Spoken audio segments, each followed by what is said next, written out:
Welcome to Ask It All Talk Show. Today we'll be talking about the Black Lives Matter movement and its importance.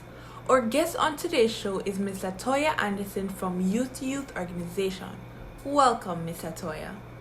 What are your views on the Black Lives Matter movement? First and foremost, the Black Lives Matter Foundation, Inc. is a global organization which was founded in 2013 in the United States of America. It began with the hashtag Black Lives Matter on social media after the acquittal of Trayvon Martin's murderer. It has several chapters in the US, UK, and Canada. Its mission is to eradicate white supremacy and build local power to intervene in violence inflicted on black communities by the states and vigilantes. By combating and countering acts of violence, systematic racism, and injustice, it's thereby creating a space for black imagination and innovation.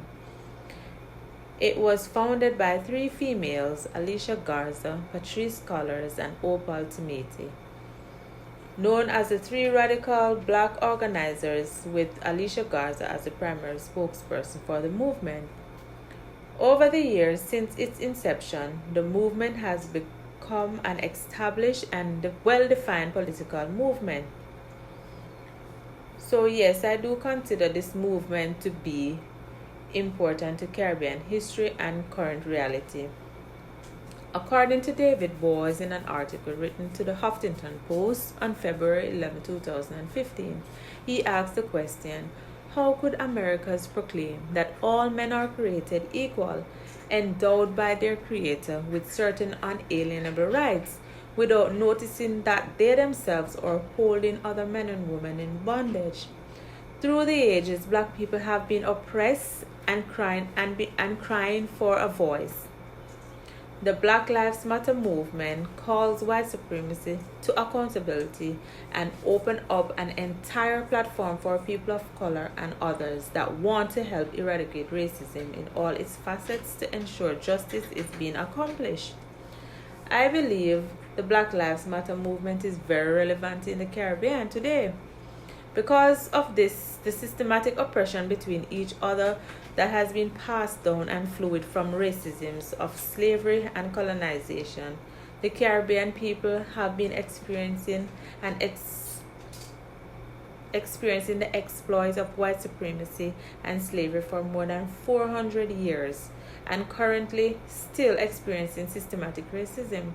When a nation has been programmed or being educated to appreciate itself as being inferior to other races and countries, for that length of time, the result will be far-reaching and detrimental. So yes, the Black Lives Matter movement is just one of the tools being used to help black people in the Caribbean, and to some degree the minority group to acknowledge their true worth and their contribution to society. I think the history of enslavement has scared Caribbean people who are still in many parts of the world having to validate their existence. Caribbean people have suffered the injustice of being treated as second-class citizens as a result of being black. They have experienced the harshness of colorism, where the lighter your complexion, the more likely you are to receive favorable treatment. Chattel slavery has often been the term used to describe the type of enslavement practiced in the Caribbean. This type of slavery was exploitative, dehumanizing, and sought to remove the personhood of human being.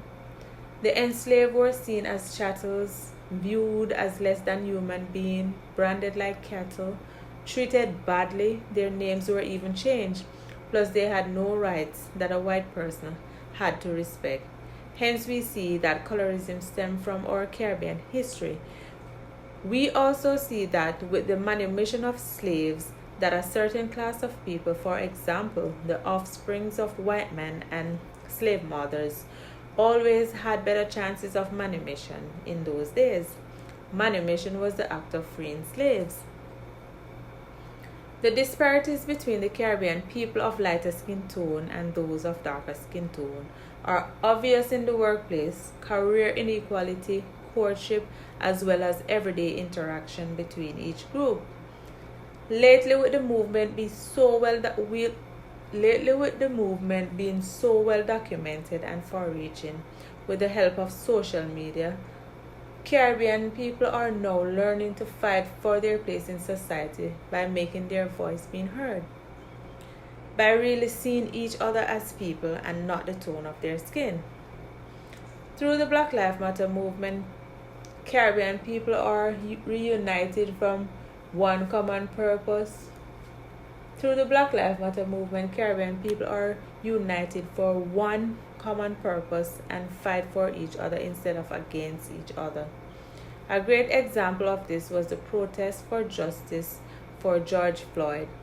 Despite the risk of death due to the coronavirus pandemic, Caribbean people joined America and the rest of the world in a show of solidarity for the life of George Floyd, while calling for justice for his murderer. During this protest, the people involved saw no color. They simply saw an innocent man's life got short for no reason other than racism. I saw a positive outcome during this protest. I believe that justice was not completely served, but I saw a step in the right direction.